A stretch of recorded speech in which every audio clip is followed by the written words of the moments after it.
Proud of You is a parenting advice podcast and support group for dads hosted by two goofy dads. They are not pediatricians, nutritionists, OBGYNs, psychologists, nor are they authorities on parenting. They're just two dinguses trying to figure it all out. Their advice should not be taken as expert information. Parenting looks different for everyone, and there's no wrong way to be a dad. Frankly, if you're taking the time to listen to a podcast about it, you're already doing a great job. And these dads are proud of you. Ladies and gentlemen, can I please have your attention? I've just been handed an urgent and horrifying news story, and I need all of you to stop what you're doing and listen.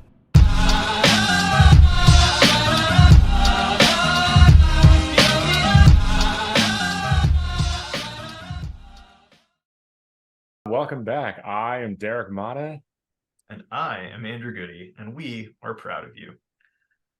This week, we're talking about a delicate subject that Derek and I both hold dear to us, drinking. That's right. Drinking as a dad. You may have noticed that Derek and I both tend to drink during the show. We record in the evenings, and we both enjoy an alcoholic beverage, and sometimes it's a non-alcoholic beverage, but often it is alcoholic. And Derek and I were talking about how drinking habits change when you have kids. We thought it would be a great thing to touch on, because it's a little bit of a heavy topic and something that can lead downhill quickly. But those are some of the topics that need to be discussed the most, right? Yeah, no, that's right. Because I know I've wandered down the dangerous path of too much drinking, and I've had to reel myself back. So, just like you said, it was one of those topics that maybe somebody's looking for that information. So we're bringing it to you while enjoying. I can't say our favorite beverages. What I'm drinking right now is kind of garbage, but I'm making it work. You're enjoying a beverage, regardless of quality. A beverage. It's pretty terrible.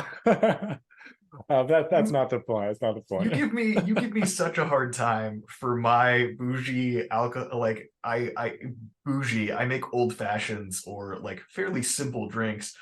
I had a Manhattan one week, and Derek just his jaw just about hit the floor. And then every time you're like, I'm not that fancy. I don't drink that fancy stuff. But then you're complaining about whatever it is you are drinking. It's because I just go cheap. But like, yeah. What you need to do is for those who are watching this on YouTube, is I want you to share the picture that you sent me. What was it, yesterday? Of your dehydrator. Oh, me dehydrating my orange slices so that I can have garnish in my beverages. What is that, a whole orchard?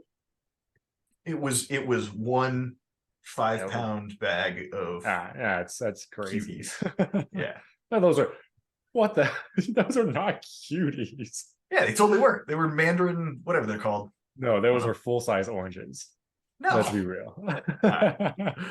But so yeah, I mean, and so to kick things off, like when your kids were born, did you stop drinking? Ooh, let me think back, because that's been a while for me. I was gonna say, obviously not permanently, right? Like it's a lot more fresh in my mind. Yeah, 18 months, not 12. Almost 13. I think I still, because I was young. I think I was 20 years old. My math is always off when I know how old I was when my first kid was born. No, because I still had that mindset, like I was still in the military, like I'm gonna drink with my buddies and nothing's gonna stop me. So like I didn't stop drinking, like, and it probably is, part of the reason I got divorced in the first place, and which created issues later on for the relationship with me and my daughter. Yeah, I had to stop drinking. Well, I chose to stop drinking, and it was partially a choice and partially a necessity, because as we mentioned in our sleeping episode, we co-sleep, we bed share with Alana, and because we live in a society, I typically don't drink at 10 a.m. And so my normal drinking time is like after work until I go to bed. But when you're bed sharing, especially when you're bed sharing with a really young infant, like you can't go to bed drunk, right? You can't go to bed even Yeah. like minorly intoxicated. And I had enough anxieties about that to begin with that I wasn't even gonna like I would not drink half a beer and go to bed. Like it was a hard no. And then that kind of slowly grew and progressed as I built those boundaries for myself of okay, I can have a drink after work, or I can have a drink or two, or I can have a glass of wine with dinner, but I'm going to be done drinking by 6 p.m. or 7 p.m. if I'm going to be going to bed by 10 that night or whatever, 3 to 4 hours before bed. So I'm not overdoing it, right? I'm having one or two drinks, and I have more than enough time for my metabolism to process most of that out of my system before I'm going to be even starting to go to bed. And I'm a raging insomniac, so I'm going to be laying in bed for 2 hours after that anyway. Yeah.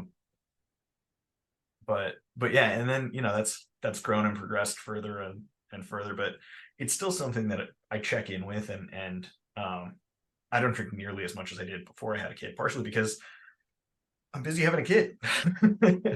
I will say that since my youngest two were born, I do drink a lot less. Like I don't drink to get drunk because like nobody likes to be that guy. That's a young man's game. That really, I'm getting up there in age, air quotes here for anybody who's not watching this and listening to it. Like recovery time for one is no joke. Like and I know that let's say I have one hard night of drinking and I wake up the next day and then my kids are like, Daddy, can you play? Daddy, can you do this? And like, what am I thinking of? Like, oh no, like leave me alone. Like, that's such a terrible thing for these children. Like, do I have some nights that I do drink a little too much? Yeah, sure. I'm not saying that I'm perfect and like, oh, I just have one or two a night. Like, no. When I sit here and I game, like sometimes my pours are a little heavier or my beers are a little stronger. And it's easy to get lost in that, but trying to remember, hey, I've got responsibilities. Like tomorrow I gotta work. Tomorrow my kids don't do sports, but like, as long as you can keep that in your mind, like I have to make sure that tomorrow me, I'm not making a tomorrow me problem. I'm making sure that tomorrow me can handle whatever today me is throwing at it. Yeah. Well, I think that's part of, I hate to say growing up, but like that's part of maturity, right? Is like uh learning to not screw your future self. Like I have a running joke of, oh, past goody, fuck that guy. But like it's true. Like that was my mentality for a lot of my life, is like, oh, that's a problem for future me. I'm not worried about that guy. But now future me is also future Alana and future Emily, that like it's not just me dealing with a hangover, it's me miserable while my kid wants to play with me, and I hold that desire to be in her life at such a high, I want her to want to play with me.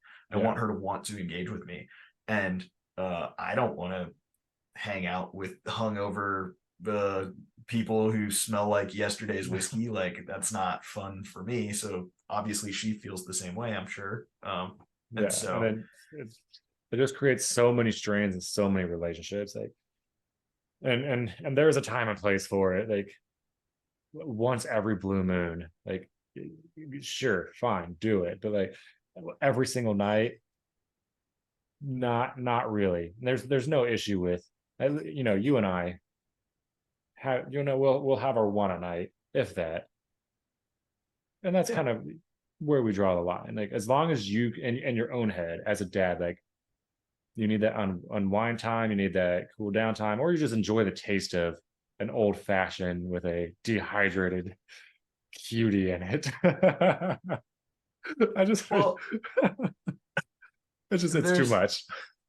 Oh man, there's a there's always it's always important to pay attention to that line too, right?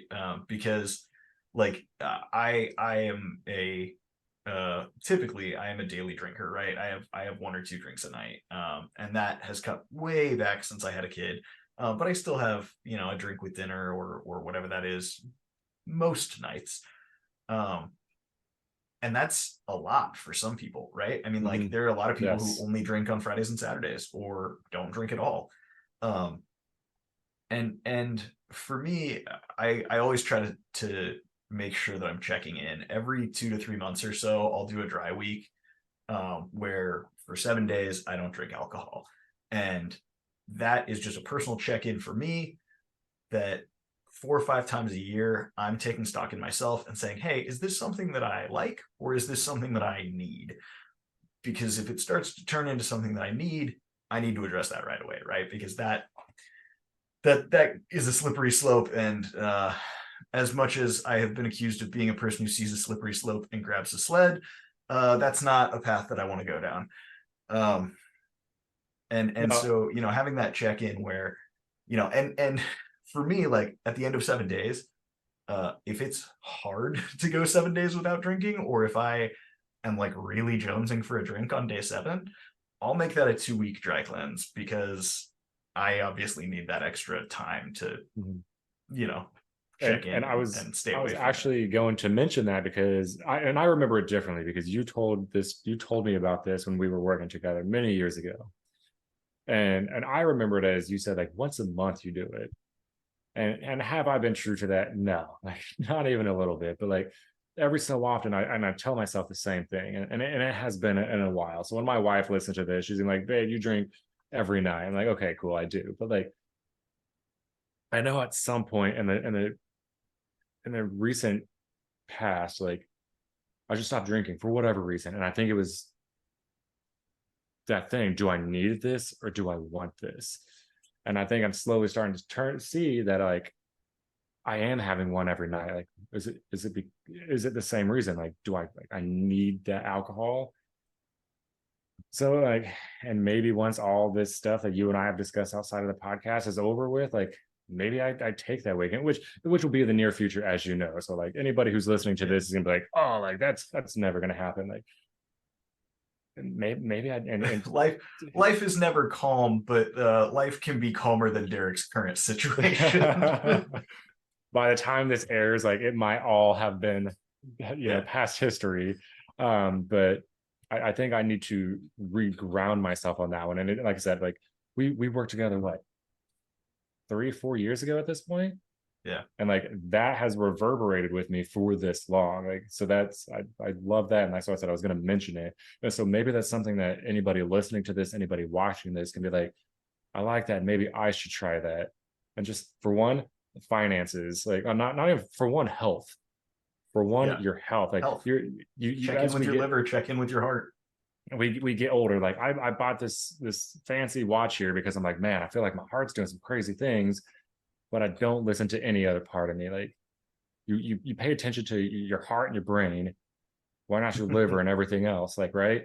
So like your health, number one. Number two, finances. Like think of how much money you save weekly, monthly, yearly from spending on alcohol. Like a lot. And this goes for any substance, right? I mean, That's true.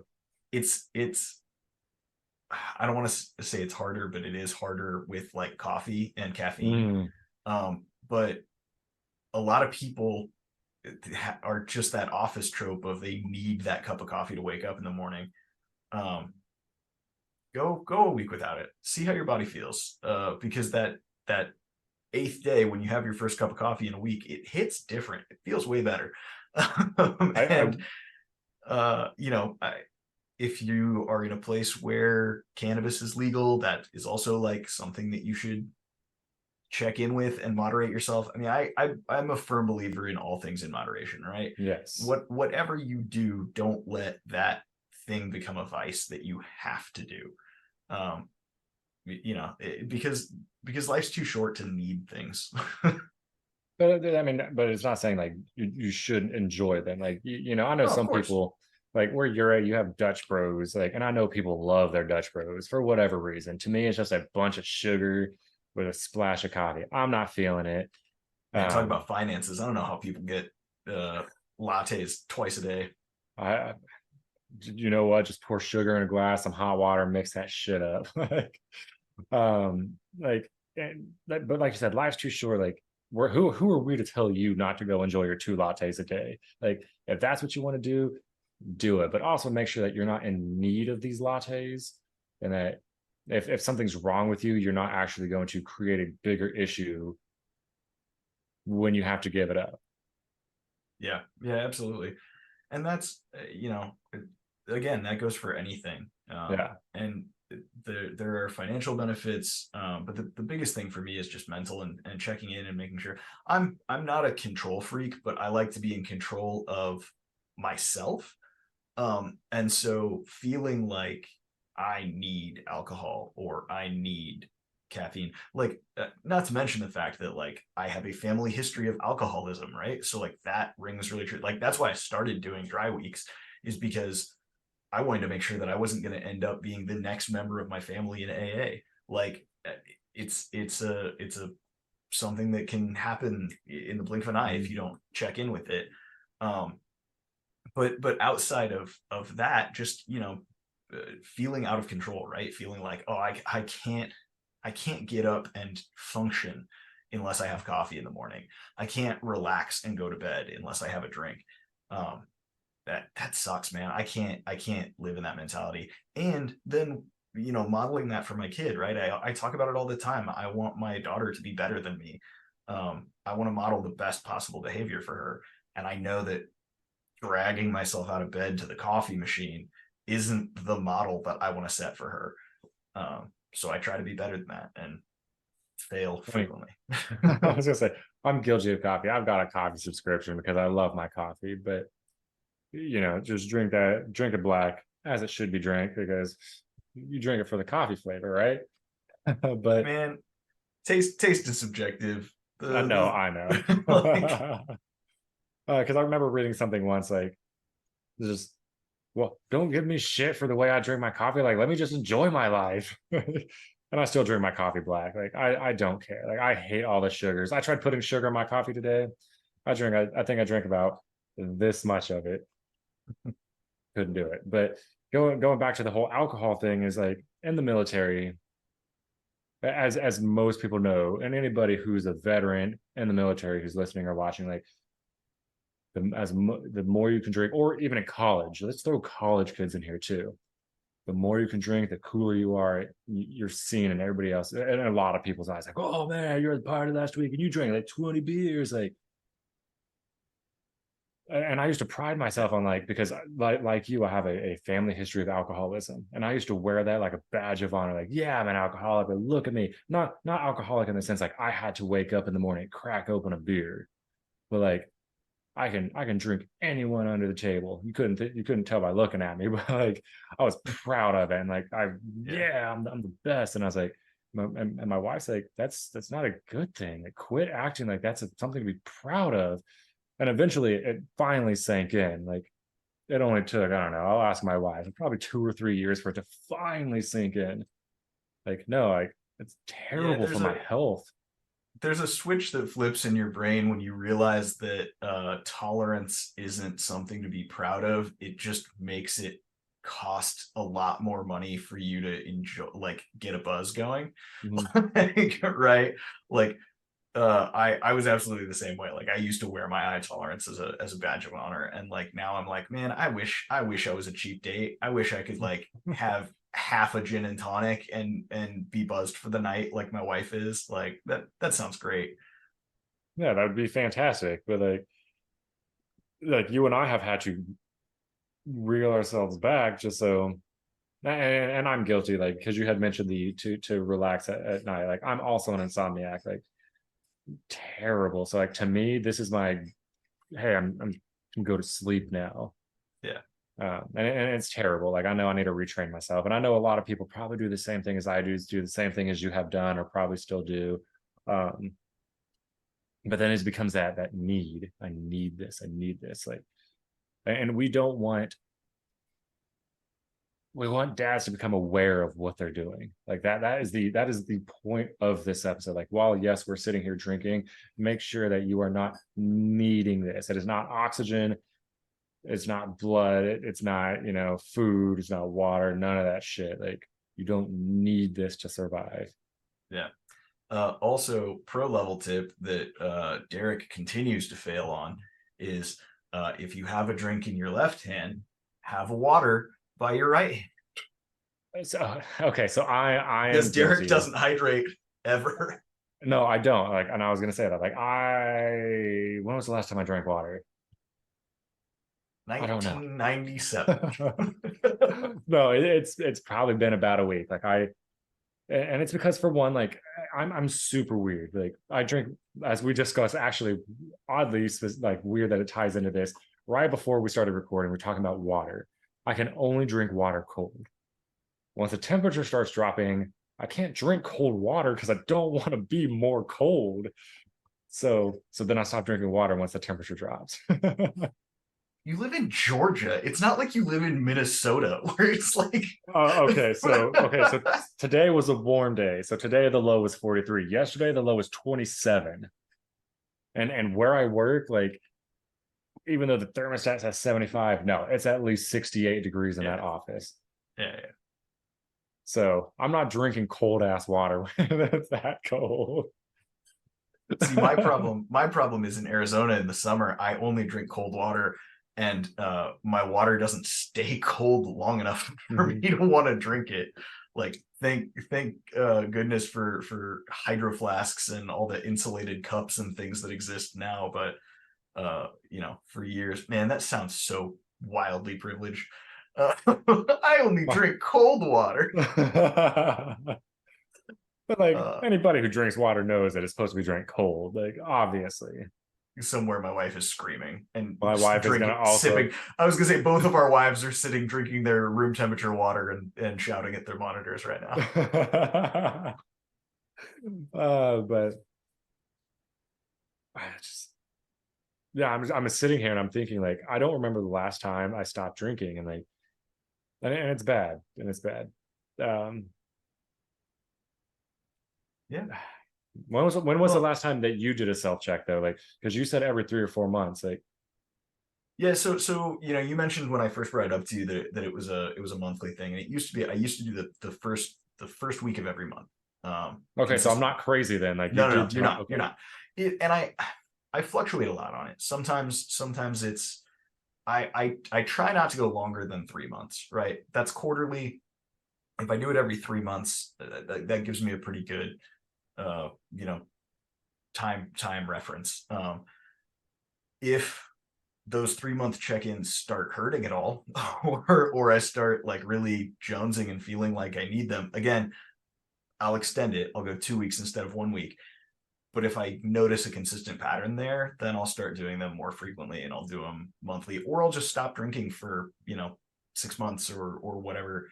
I try not to set really hard lines on things anymore because it's just really complicated, right? The reason why I stopped doing the first week of every month is because a lot of holidays fall on the first weeks of months, and like what holidays are falling on the first weeks of every month? 4th of July. Okay, 1. New Year's. Like 2. the 2 biggest drinking holidays of the year. You see, so you said a lot of holidays. That is 2 holidays. Well, okay, yeah, but I mean, like, I'm just giving you shit. There are things that come up, and like no, Arizona, for people who aren't local here, the Arts District does a thing called First Fridays, and so the first Friday of every month, it's big outdoor. It's like a farmer's market, but there's live music and a bunch of other stuff. I'm not selling you on First Friday. My point is, it's the first Friday of every month, and so if I'm not drinking, then I'm not. And now I'm very seldom going out because I have a 2-year-old. But like it became a prohibitive thing that it felt like me having those check-ins and making sure that I was taking care of myself was consequentially punishing myself, right? Like, oh, I can't drink on 4th of July because I have to stay sober for this dry week. Like, and that turned into a thing where like I resented it, right? I was like, well, now I don't want to do this thing. Yeah. And so I'm a lot more flexible with it now, and I just make sure that I'm still checking in and keeping track of when the last time I did a dry week was. But I'm a lot more flexible with it because I firmly believe that alcohol exist to be enjoyed with your friends, right? Like if we weren't recording this podcast right now and I was just sitting here in my office doing my taxes or whatever, I probably wouldn't have a drink in my hand. I was trying to think of something that I would do in my office that isn't work that I don't do with my friends. Like I don't know. I'm not here when I'm not. Yeah, so shit. Yeah, but like if I was alone this evening, I would probably not be drinking, just because I don't typically drink alone. I drink to, I drink with people. I hate the term social drinking, because that tends to just be a way to tamper down the term alcoholic. In my experience, no offense to anybody out there who identifies as a social drinker, but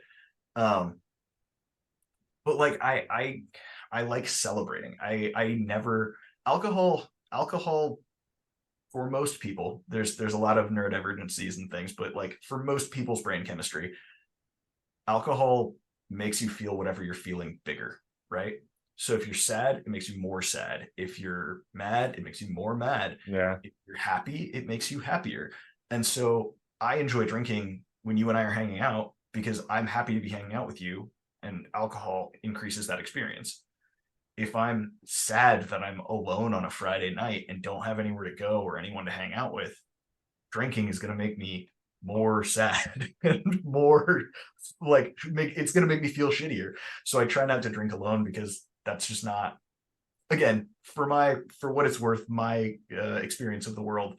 I want things to bring me up, not take me down.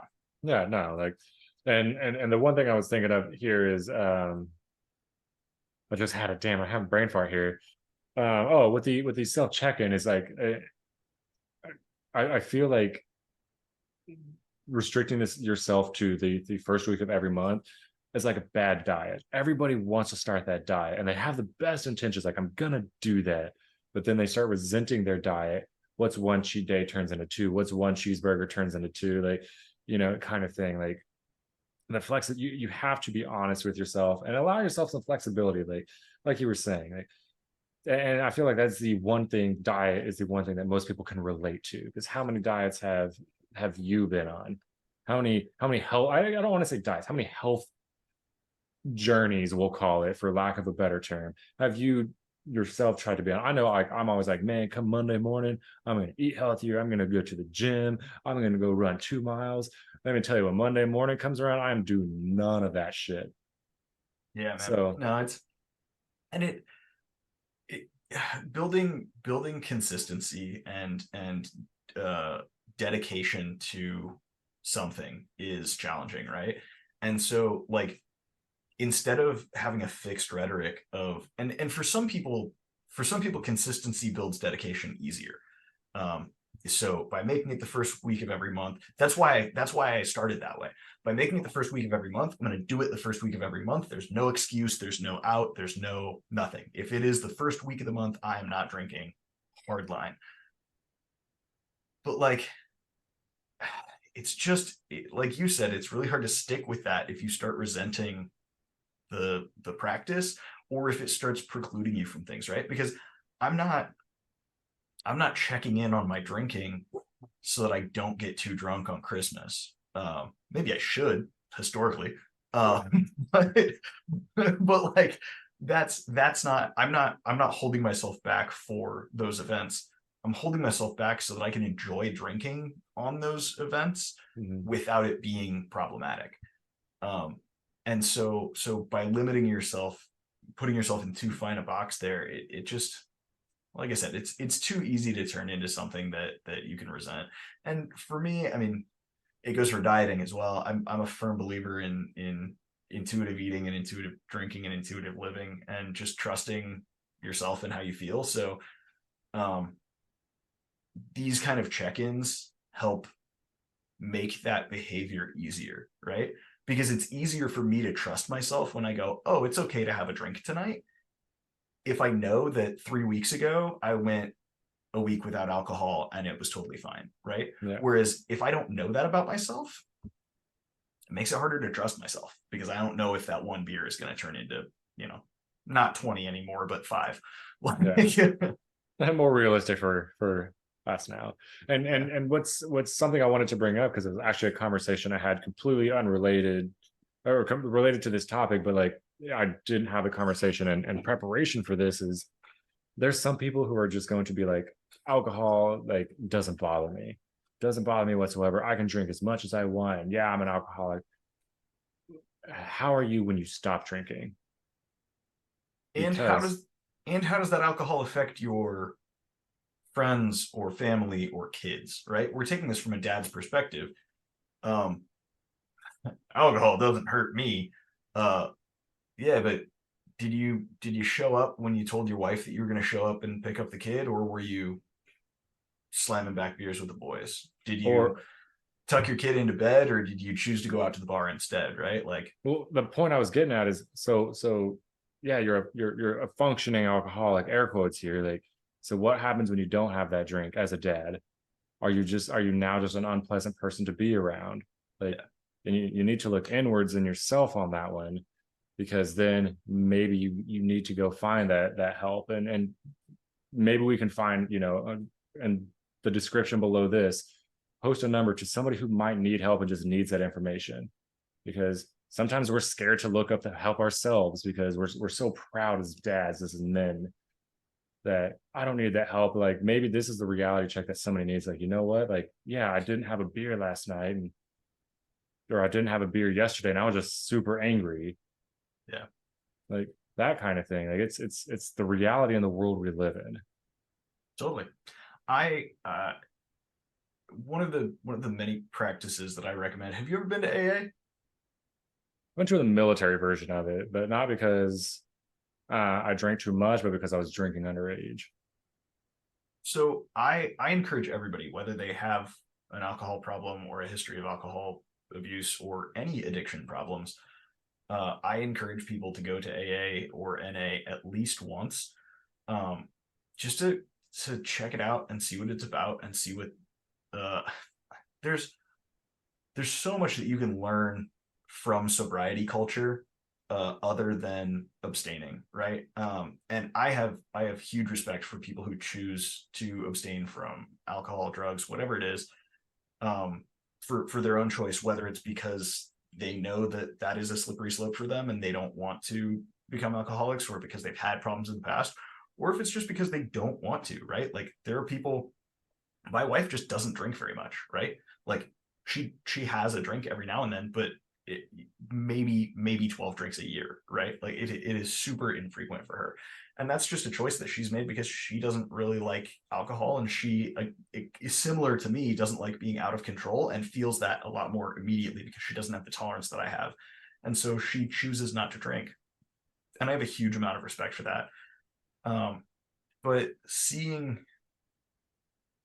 where it can lead and uh, what it can do to your life is really eye opening. And I encourage people to go to AA before they need to go to AA.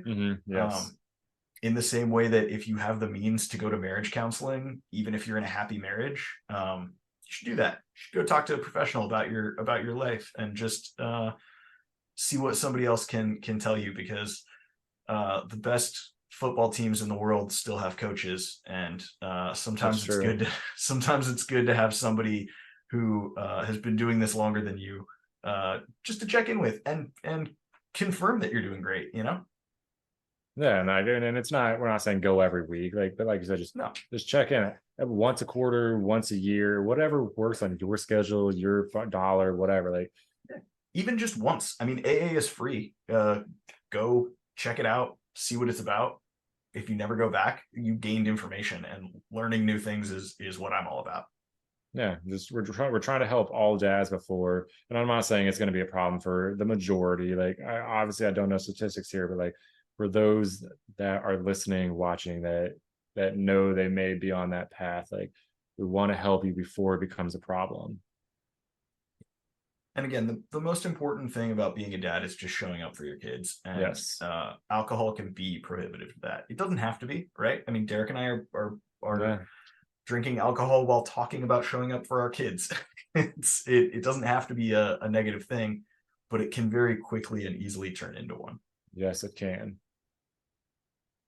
So I think that's I think we covered a lot. I think, like I said, we'll post something in the description for anybody who may need help, or if you want to reach out to us, because and if you want to reach out to a specific one of us, email us and say, hey, this is for Goody, this is for Derek. Like, how did you get through this? I'm currently going through this. Like, let us know what you need from us. Like this whole podcast, and we try to reiterate, is to bring dads together, to give dads that advice that they're scared to ask for, or they don't know exists, right?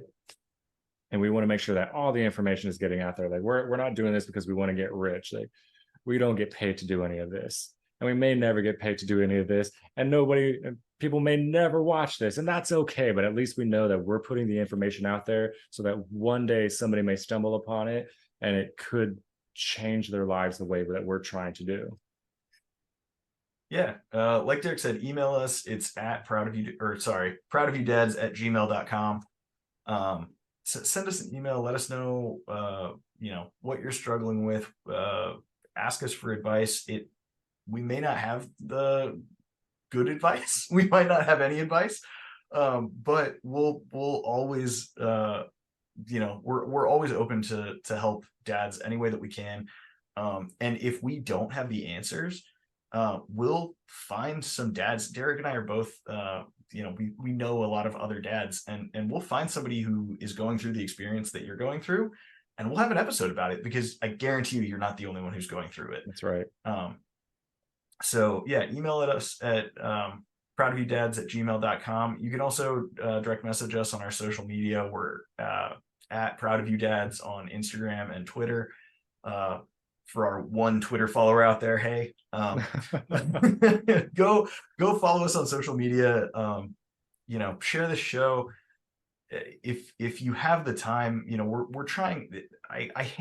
This is my least favorite part of the show, is promoting the show.